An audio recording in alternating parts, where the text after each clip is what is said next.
মহান আল্লাহ রাব্বুল আলামিন মুসলিম উম্মার জন্য, মুসলিম জাতির জন্য, মুসলিম জাতিকে উদ্দেশ্য করে, মুহাম্মদ সাল্লাল্লাহু আলাইহি সাল্লামের উম্মতকে উদ্দেশ্য করে বলছেন, মুহাম্মদ সাল্লাল্লাহু আলাইহি সাল্লামের ইতিপূর্বে যে মানুষগুলো অবতরণ করেছিল, যারা ছিল, সেই সময়ের মানুষগুলো, সেই সময়ের ব্যক্তি, তারা কখনো এই জুমার দিনকে উপভোগ করতে পারেন নাই। অর্থাৎ মুহাম্মদ সাল্লাল্লাহু আলাইহি সাল্লাম নবুয়ত পাওয়ার পরে আমাদের ভিতরে এই জুমার দিনটিকে দেওয়া হয়েছে।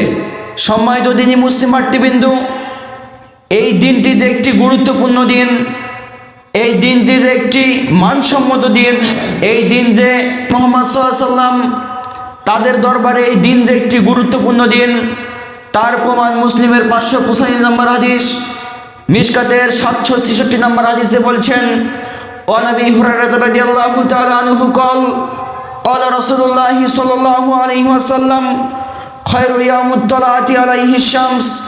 আবু হুরায়রা রাদিয়াল্লাহু তাআলা আনহু তে বর্ণিত, তিনি বলেন, রাসূল সাল্লাল্লাহু আলাইহি ওয়াসাল্লাম বলেছেন, খয়রু ইয়াউমুত তালাআতি আলাইহি শামস, সূর্যের নিচে সবচাইতে ইম্পর্টেন্ট দিন, সূর্যের নিচে সবচাইতে গুরুত্বপূর্ণ দিন হচ্ছে ইয়াউমুত তালাআতি আলাইহি শামস। এই জুমার দিন সবচাইতে গুরুত্বপূর্ণ দিন। অত্র হাদিসের পরের অংশে বলা হচ্ছে, ওয়া ইয়াউমু জুমআতু খালাকা আদম, এই দিনে আদমকে সৃষ্টি করা হয়েছে, এই দিনে আদমকে তৈরি করা হয়েছে, সৃষ্টি করা হয়েছে। হাদিস থেকে আমরা বুঝতে পারছি তিনি বলছেন এই জুমার দিনের তাৎপর্য বর্ণনা করতে গিয়ে, অফিহি উখরুজ মিনহা, এই দিনে আদমকে জান্নাত থেকে বের করে দেওয়া হয়েছে। অফিহি আদখল জান্নাহ, এই দিনে আদমকে জান্নাতে প্রবেশ করানো হয়েছে। অফিহি উখরুজ মিনহা, এই দিনেই তাকে বের করা হয়েছে, আবার এই দিনেই তাকে সৃষ্টি করা হয়েছে। সম্মানিত দিনী মুসলিম ভাতৃবৃন্দু, এবার বুঝেন এই জুমার দিন কেন এত তাৎপর্য, কেন এত গুরুত্বপূর্ণ। সম্মানিত দিনী মুসলিম ভাতৃবৃন্দু, এই দিনে যেহেতু জান্নাতে আদম থেকে বের করা হয়েছে, তাকে কেন জান্নাতে প্রবেশ করানো হলো, তাকে কেন জান্নাত থেকে বের করে দেওয়া হলো, আবার তাকে কেনই বা এই দিনে সৃষ্টি করা হলো, এই ইতিহাস টানতে গিয়ে দেখা যায় আদম আলাইহিস সালাম সেই আমলে প্রথম মানুষ যাকে সর্বপ্রথম সৃষ্টি করা হয়েছিল।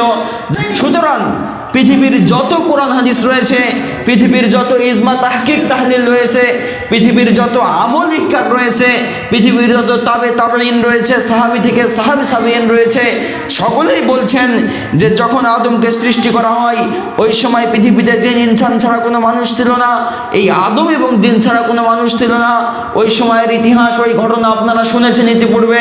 আদমকে জান্নাতে প্রবেশ করানো হয়েছে, তার ফল খাওয়ার কারণে সে জান্নাত থেকে বেরিয়ে গিয়েছিলেন, এই দিনেই তাকে প্রবেশ করানো হয়েছে, এই দিনেই তাকে বের করে দেওয়া হয়েছিল। সম্মানিত উপস্থিতি, শুধু এই নয়, ইবনু মাজার 349 নম্বর হাদিসে বলছেন, ইন্না হাযা ইয়াউমাল ইদাইনি জাআলাল্লাহু লিল মুসলিমাইনি ফামান জাআ ইলা জুমাতুহু ফালইয়াগতাসিল ওয়া ইন্নাহু কানা আলাইকুম বিসসিওয়াক। ইবনু মাজার হাদিসে বলা হচ্ছে, হাদিসটি মাসউদ রাদিয়াল্লাহু তাআলা আনহু তে বর্ণনা হয়েছেন, তিনি বলছেন, ইন্না হাযা ইয়াউমাল ইদাইনি জাআলাল্লাহু লিল মুসলিমাইনি, এই জুমার দিনটিকে মহান আল্লাহ সুবহানাহু তাআলা মুসলমানদের জন্য জাআলাল্লাহু লিল মুসলিমাইনি, মুসলমানদের জন্য, ফামান জাআইলা জুমাতুহু ফালিয়াগতাসিল, মুসলমানদের জন্য এই দিনটিকে পবিত্র ঈদাইনি জাআলাল্লাহু, ঈদের দিন হিসাবে ঘোষণা করেছেন, আমাদেরকে ঈদের দিন হিসাবে দিয়েছেন। সম্মানিত উপস্থিতি, সুতরাং যখন তোমাদের ভিতরে এই সাপ্তাহিক ঈদের দিন, সাপ্তাহিক জুমার দিন, ইয়াউমুল জুমআ, এই জুমার দিন প্রবেশ করবে, তখন তোমরা গোসল করে পরিষ্কার পরিচ্ছন্ন হয়ে, যদি পারো মিসওয়াক ব্যবহার করে, সুন্দর সুগন্ধি আতর ব্যবহার করে, সুন্দর সুগন্ধি সেন্ট ব্যবহার করে, তোমরা ইয়াউমুল জুমআতাহু জাআলাল্লাহু লিল মুসলিমাইনি, তোমরা মুসলিম উম্মাহ দলে দলে মসজিদের দিকে প্রবেশ করো, মসজিদের দিকে ধাবিত হও, মসজিদের দিকে আসো এবং জুমার সালাত আদায় করো। সম্মানিত উপস্থিতি, শুধু এই নয়, যদি তোমরা পারো তোমরা সুন্দর সুগন্ধি ব্যবহার করো, প্লাস যদি পারো মেসওয়াক ব্যবহার করো। এটা প্রেশার কিক করা হচ্ছে না, বলা হচ্ছে যদি পারো তাহলে এগুলো কাজগুলো তোমরা সম্পূর্ণ করে মসজিদের দিকে ধাবিত হও।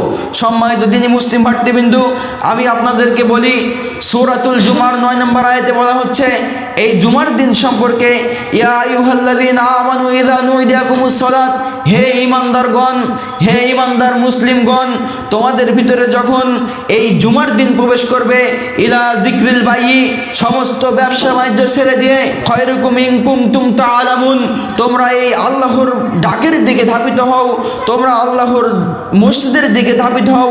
তিনি বলছেন যখন তোমাদের ভিতরে এই জুমার দিন আগমন করবে, যখন তোমাদের উম্মতের ভিতরে এই সাপ্তাহিক ঈদের দিন এই জুমার দিন চলে আসবে, তখন তোমরা দলে দলে মসজিদের দিকে ধাবিত হও। ইলা যিকরিল বাইয়ি, সমস্ত ব্যবসা বাণিজ্য ছেড়ে দিয়ে, সন্তান সন্ততি ছেড়ে দিয়ে, ধন সম্পদ ছেড়ে দিয়ে, কোটি টাকার তাজমহল ছেড়ে দিয়ে, সমস্ত কিছু ছেড়ে দিয়ে তোমরা এই মসজিদের দিকে ধাবিত হও এই জুমার সালাত আদায় করার জন্য, সাপ্তাহিক ঈদের দিন আদায় করার জন্য, সাপ্তাহিক ফ্রাইডে আদায় করার জন্য। সম্মানিত উপস্থিতি, এটাই হতে পারে তোমার জন্য বরকতপূর্ণ দিন, এটাই হতে পারে তোমার জন্য রহমতের একটি দিন, এটাই হতে পারে তোমার জন্য জান্নাতে যাওয়ার একটি দিন, এটাই হতে পারে তোমার পাপ ক্ষমা করে দেওয়ার একটি দিন, এটাই হতে পারে তোমার নৈকট্য লাভের একটা দিন।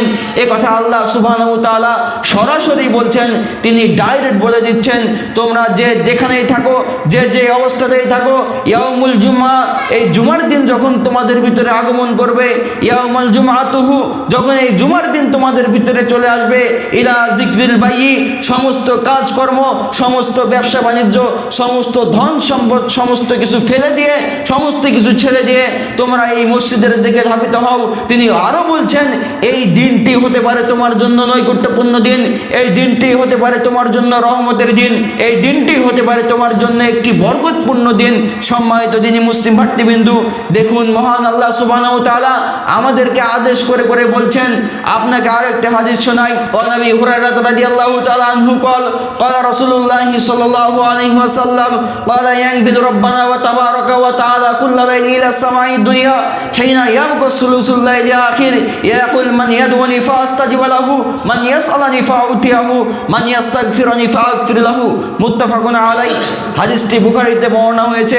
তিনি বলছেন, আবু হুরায়রা রাদিয়াল্লাহু তাআলা আনহু হতে বর্ণিত, তিনি বলেন রাসূল সাল্লাল্লাহু আলাইহি ওয়াসাল্লাম বলছেন, ক্বালা ইয়ানজিলু রাব্বানা ওয়া তাবারাকা ওয়া তাআলা কুল্লা লাইলি ইলা সামাই দুনিয়া হিনা ইয়াবকা সুলুসুল লাইলি আখির ইয়াকুল মান ইয়াদউনি ফাআস্তাজিব লাহু মান ইয়াসআলানি ফাউতিয়াহু মান ইয়াস্তাগফিরুনি ফাআগফির লাহু। তিনি বলছেন আল্লাহ সুবহানাহু ওয়া তাআলা প্রতি রাতের শেষ তৃতীয় অংশে তৃতীয় আসমানে অবতরণ করেন এবং ডাকতে থাকেন, কে আছে আমাকে ডাকো, আমি তার ডাকে সাড়া দেব। কে আছো আমার কাছে কিছু চাও, আমি তাকে তা দান করব। কে আছো আমার কাছে ক্ষমা প্রার্থনা করো, আমি তাকে ক্ষমা করব। এভাবে আল্লাহ সুবহানাহু ওয়া তাআলা রাতের শেষ তৃতীয় অংশে এই মুসলিম উম্মাহকে উদ্দেশ্য করে নয়, তিনি তার সৃষ্টিকর্তা সমস্ত মানুষকে, সমস্ত ইনসানকে, সমস্ত নাসকে উদ্দেশ্য করে তিনি ডাকতে থাকেন, তোমরা কে আসো আমাকে ডাকো, আমি তার ডাকে সাড়া দেব। তোমরা কে আসো আমার কাছে চাও, আমি তাকে তা দান করব। তোমরা কে আছো আমার কাছে ক্ষমা প্রার্থনা করো, আমি তাকে ক্ষমা করব।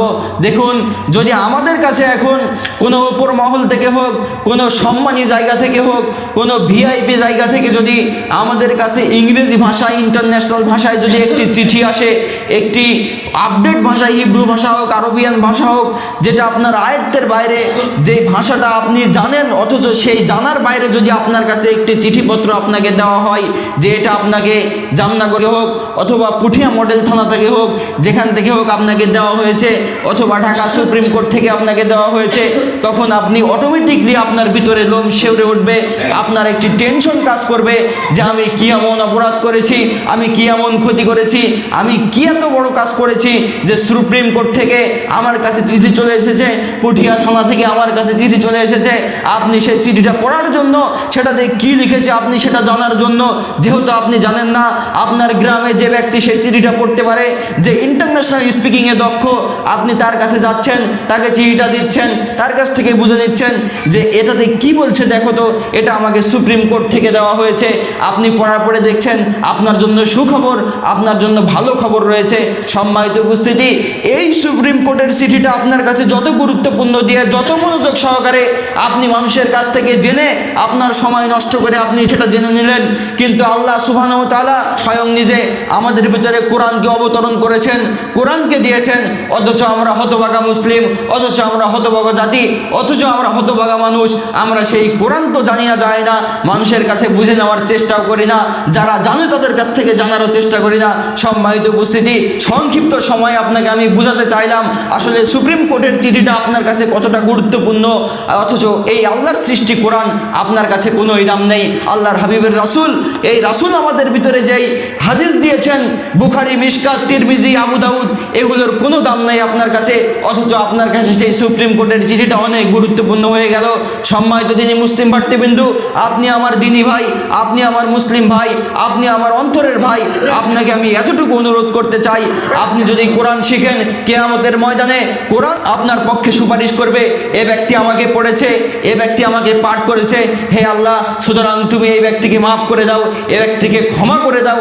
আরে আপনি তো চিন্তা করেন, সালাত আদায় না করে আপনি অন্য পথে ঘোরাফেরা করে মনে করেন জান্নাত সহজেই পেয়ে যাবেন। এই হতভাগা মুসলিম উম্মাহ, এই হতভাগা জাতি এতটাই হতভাগা, এই হতভাগা মুসলিম মানুষ এতটাই হতভাগা, এই হতভাগা মানুষগুলো এতটাই হতভাগা, নিজের ভাইকে কাঁধে করে কবরে দাফন করে, অথচ কবরের মর্ম বোঝে না। সম্মানিত উপস্থিতি, শুধু এই নয়, ইবনে মাজাহ 334 নম্বর হাদিসে বলা হচ্ছে, এই জুমার দিনে এমন কোনো পৃথিবী নেই, এমন কোনো পর্বত নেই, এমন কোনো পাহাড় নেই, এমন কোনো নদী নেই, এমন কোনো জড়বস্তু নেই যেটা আল্লাহ সুবহানাহু ওয়া তাআলার কাছে নূরের প্রার্থনা কামনা করে না, আল্লাহ সুবহানাহু ওয়া তাআলার কাছে রহমতের দাবি করে না, আল্লাহ সুবহানাহু ওয়া তাআলার কাছে ক্ষমা প্রার্থনা করে না। অথচ আমরা এক শ্রেণীর মানুষ রয়েছি যারা মহান আল্লাহ সুবহানাহু ওয়া তাআলার কাছে এই জুমার দিনটিকে দিনই মনে করি না, অন্য দিন তো দূরে থাকলো। সম্মানিত উপস্থিতি, এই দিনকে আদমকে সৃষ্টি করা, বের করা, তাকে প্রবেশ করানো, সব কিছু করা হয়েছে। এই দিনেই আবার কিয়ামত সংঘটিত হবে, এই দিনেই আবার আল্লাহ সুবহানাহু ওয়া তাআলা আপনার হিসাব নিকাশ করবেন। এই দিনে আবার যে ব্যক্তি মৃত্যুবরণ করবে তার 99% পাপ ক্ষমা হয়ে যাবে।